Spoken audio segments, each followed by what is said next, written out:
Okay, I hope I'm audible to all students who are attending this lecture of international economics. We continue with our lectures on the Ricardian model.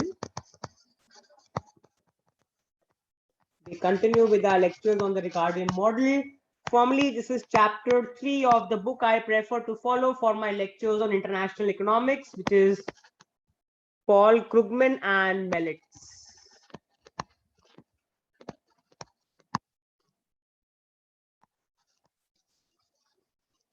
Okay, this is the book I prefer to follow, Krugman and Melitz.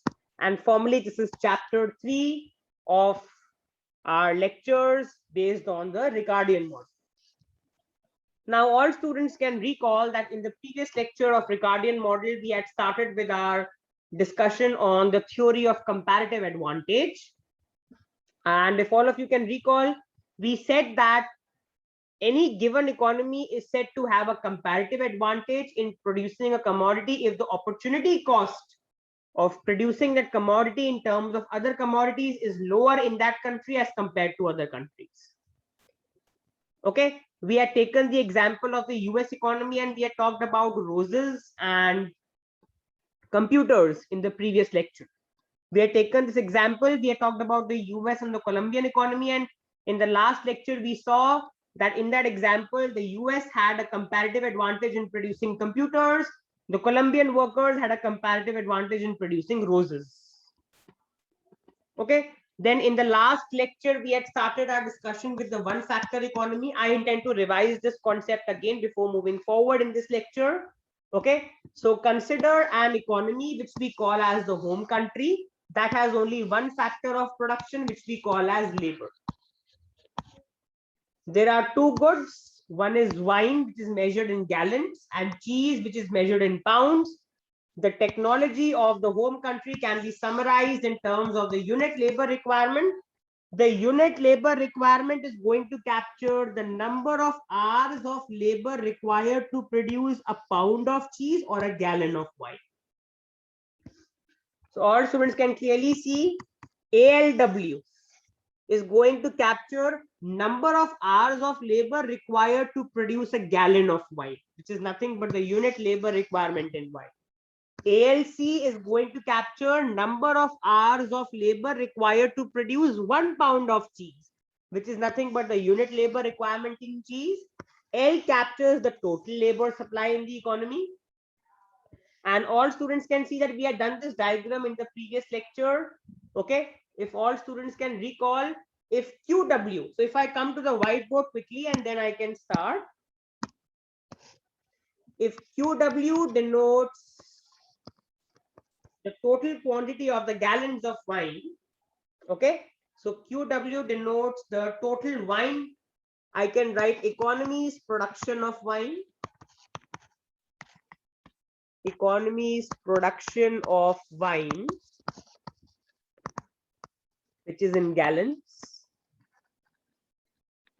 and QC denotes the economy's production of cheese, which is in pounds. So what do we learn? Okay, and at the same time, guys, ALW denotes hours of labor required to produce, hours of labor required to produce a gallon of wine, 1 gallon of wine. And similarly, ALC denotes the hours of labor required to produce a pound of cheese.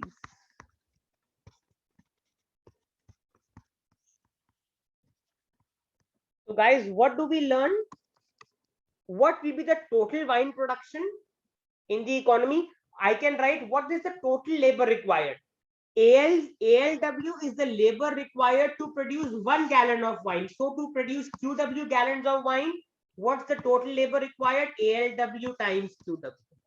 This is the total labor required. Total labor required to produce QW gallons of wine. To produce QW gallons of wine. And ALCQC denotes the total labor required to produce QC pounds of cheese.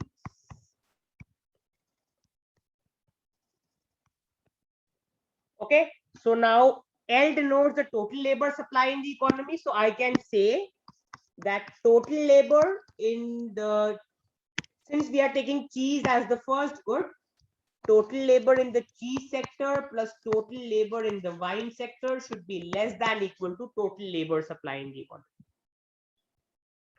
Where in our entire analysis, cheese is measured on the x-axis and wine will be measured on the y-axis. All students can see that the equation you are seeing on your screen looks similar to the budget constraint in microeconomics.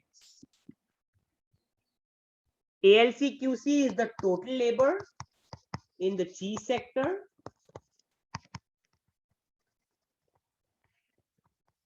And ALWQW is the total labor in the wine sector.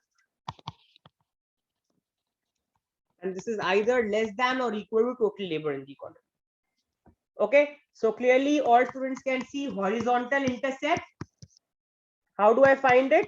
Put QW as 0, which implies QC is equal to L upon ALC. Denotes the maximum production of cheese. And vertical intercept, how do I find the vertical intercept? You put QC as 0, you get QW as L upon ALW, which is the maximum possible production of wine the economy can have. If I draw this, how is it going to look like? Also, guys, if I find the slope is nothing but minus ALC by ALW. This also denotes the opportunity cost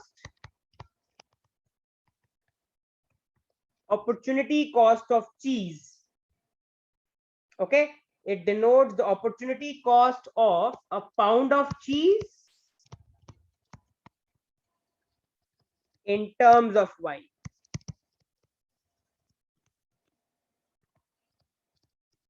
And you can see in our analysis, the slope is constant. Okay, you can clearly see my ALC is also constant, my ALW is also constant. These are the unit labor requirements and they are constant. So my slope is constant. Negative means that my curve is downward slope, and constant means it's linear. When I say that my slope is constant, means my line is linear. And when I say that it's negative, it means it's downward sloping. So guys, if I quickly plot a diagram, we have done this diagram in the previous lecture as well. Okay, this is our QC, home production of cheese, home production of wine. This is my horizontal intercept L upon ALC. This is my vertical intercept L upon ALW. And the slope of this curve or this line is nothing but minus ALC by ALW, which denotes the opportunity cost of a pound of cheese in terms of wine.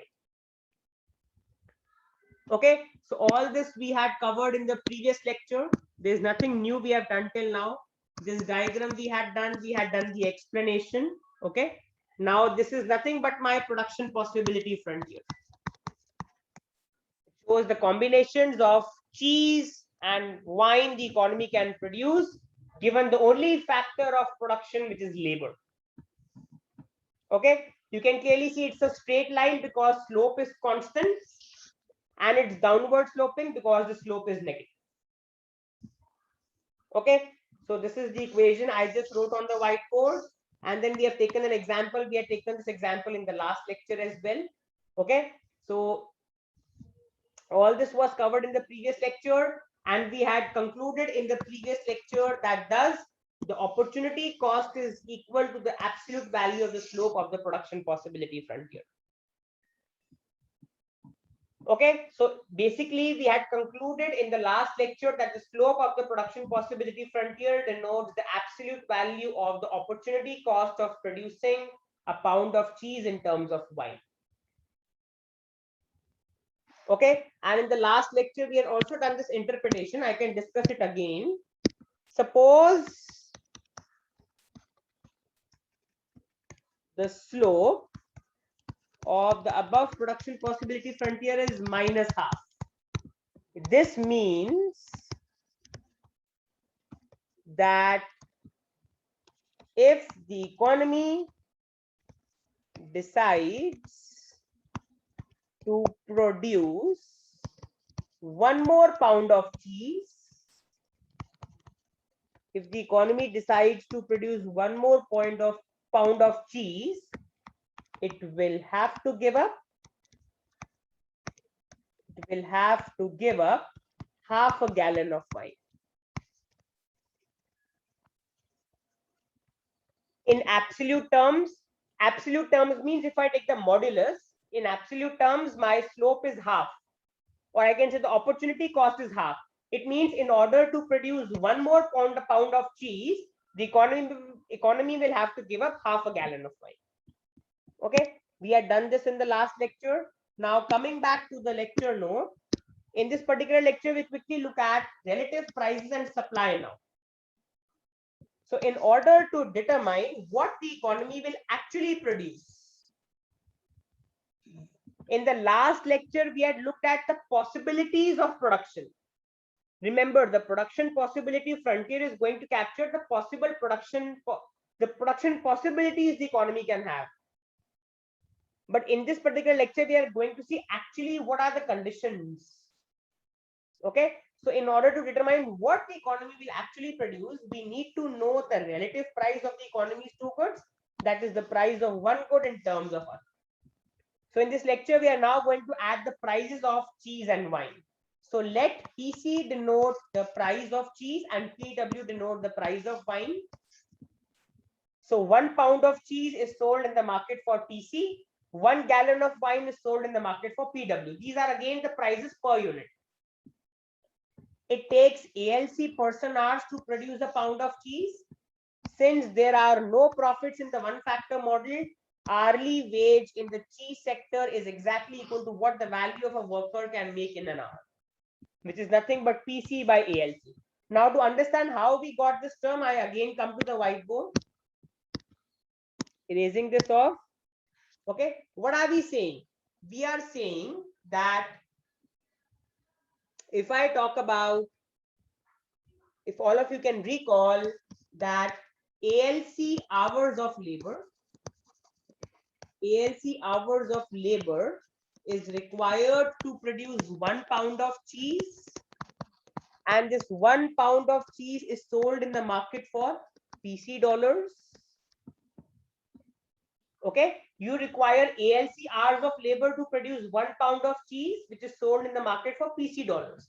So guys, by unitary method, therefore 1 hour of labor, 1 hour of labor will be producing how much? 1 upon ALC pounds of cheese. And guys, if 1 pound of cheese is sold for PC dollars, then 1 upon ALC pounds of cheese will be sold for PC by ALC dollars. It will be sold for PC by ALC dollars. That means how much wage you are willing to pay for 1 hour of labor. When you hire 1 more hour of labor, that 1 more hour of labor is earning how much for your firm? PC by ALC dollars. ALC hours of labor earn you PC dollars. So 1 hour of labor earns you PC by ALC dollars.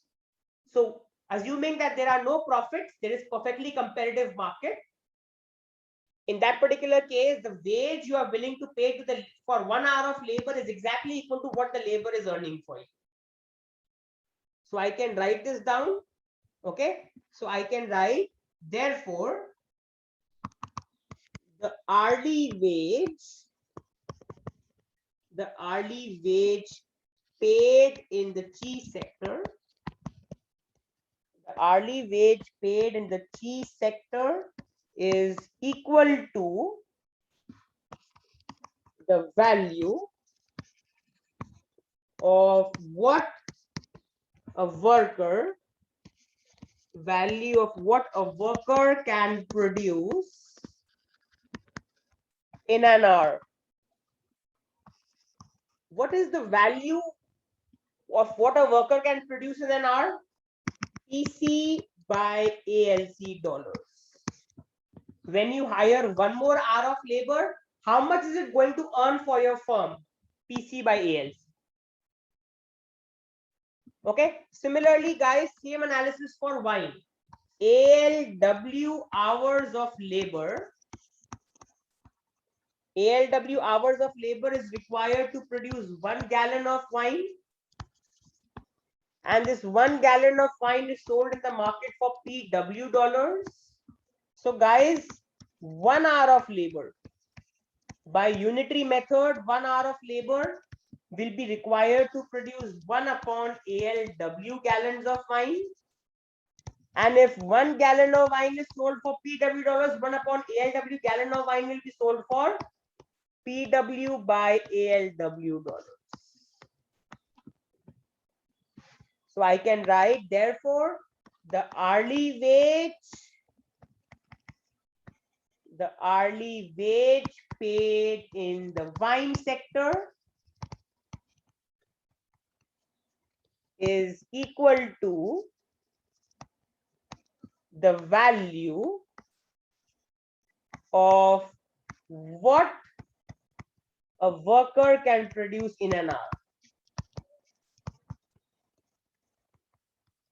What is the value of wine a worker can produce in an hour?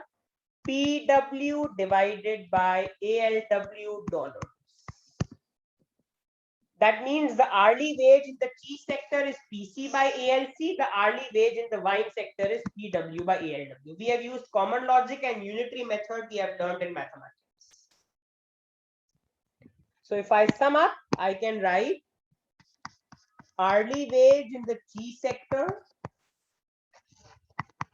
Hourly wage in the cheese sector is PC by ALC, and hourly wage in the wine sector is PW by ALW. Okay, so I can write case 1. Okay, so when will the economy specialize in the production of cheese? Now, guys, the worker, when deciding should I work in the cheese sector or should I work in the wine sector, where will the worker go? A worker will be going to that sector which offers a higher wage. So I can write the economy will specialize in cheese production. The economy will specialize in cheese production if the hourly wage in the cheese sector is greater than the hourly wage in the wine sector. Because then the labor would want to go to the cheese sector and work, thus specializing in cheese production. So hourly wage in the cheese sector is nothing but PC by ALC. Hourly wage in the wine sector is nothing but PW by ALW. So I can write that this implies PC by PW. I can write it like this, is greater than ALC by ALW. So this is, if this is satisfied, the economy will specialize in cheese production. If the relative price of cheese exceeds the opportunity cost, I can write where PC by PW is the relative price of cheese,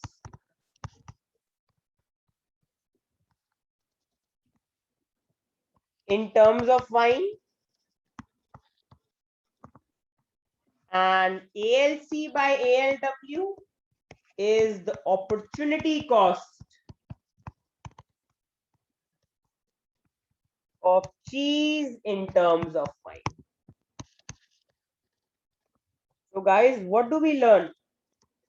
An economy is going to specialize in cheese production if the relative price of cheese exceeds the opportunity cost of cheese. Okay, so I can write therefore economy specializes in cheese production if the relative price of cheese exceeds the opportunity cost of cheese.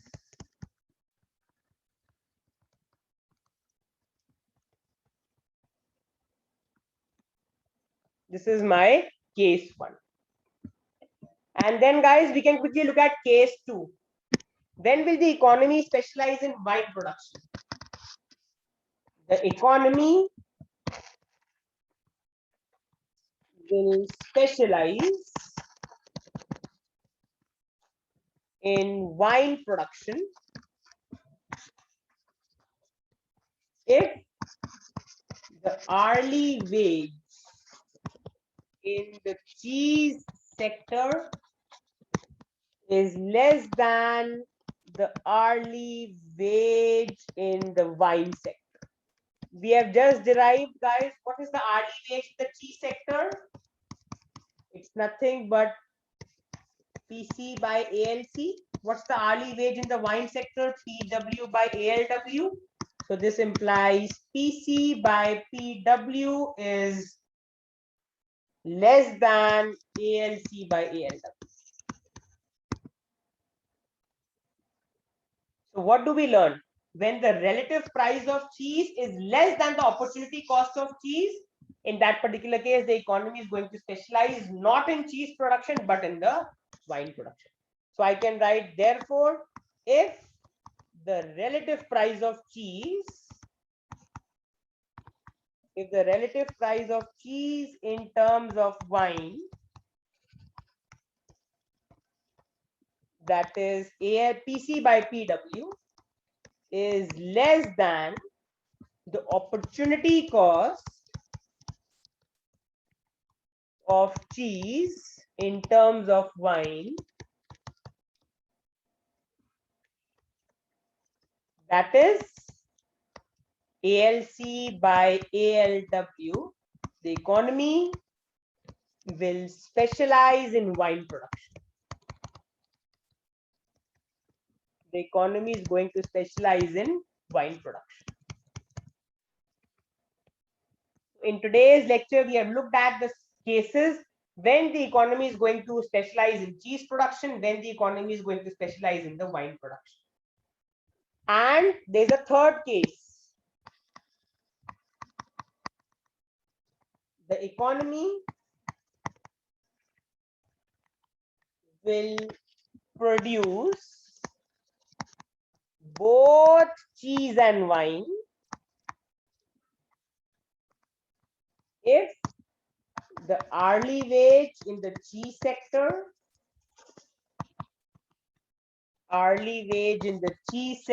is exactly equal to the hourly wage in the wine sector. That is, hourly wage in the cheese sector is nothing but PC by ALC. Hourly wage in the wine sector is nothing but PW by ALW, which implies PC by PW is exactly equal to ALC by ALW. So what do we learn? Therefore, if the relative price of cheese,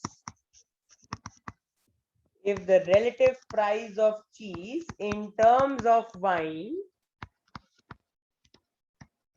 that is PC by PW, is exactly equal to the opportunity cost of cheese in terms of wine, that is ALC by ALW, the economy will produce both cheese and wine.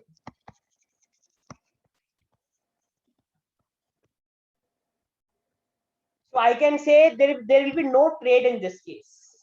There will be no trade because the economy is producing both cheese and wine.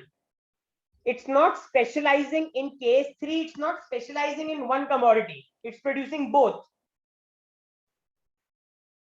So I can write, therefore, in the absence of international trade, when the economy is producing both, in the absence of international trade, the relative price of cheese exactly equals its opportunity cost. Because in this particular case, the economy is not going to trade because the economy is producing both the commodities, cheese and wine. In case 1 and 2, only the economy is going to trade. Otherwise, in case 3, since the economy is producing both cheese and wine, it's not going to trade. So in the absence of trade, you can think of it like this, that the relative price of cheese exactly equals the opportunity cost of cheese in terms of wine. So if I come back to the lecture note, all students can see I've concluded this in the lecture note. We have done this case. Wages in the cheese sector will be higher if this is the scenario. Wages in the wine sector will be higher if this is the scenario. We have discussed it on the whiteboard. Since everyone will want to work in whichever industry offers a higher wage, the economy will specialize in the production of cheese if PC by PW is greater than ALC by ALW, and the economy will specialize in the production of wine if PC by PW is less than ALC by ALW. Only when both are exactly equal, both the goods shall be produced. So what do we learn from today's lecture? The economy will specialize in the production of cheese if the relative price of cheese exceeds the opportunity cost in terms of wine, and the economy will specialize in the production of wine if the relative price of cheese is less than the opportunity cost in terms of wine. So I can say, thus, in the absence of international trade, the relative price of the goods are exactly equal to their relative unit labor requirements. The last line simply means that in the absence of international trade, the relative price of cheese will exactly be equal to the ratio of the unit labor requirements ALC by ALW. When PC by PW is exactly equal to ALC by ALW, it simply means the economy is going to produce both wine and cheese and there will be no international trade. So students, this is where I intend to stop in this particular lecture. Okay. Now in the next lecture, we will look at what happens when there is international trade. So we are going to look at trade in the one factor world in the next lecture of international economics. So I hope all students have enjoyed this lecture. Any doubts, you can unmute your mics and ask, or call up or mail me your doubts at divineschoolofeconomics@gmail.com. So this is where I stop in this lecture.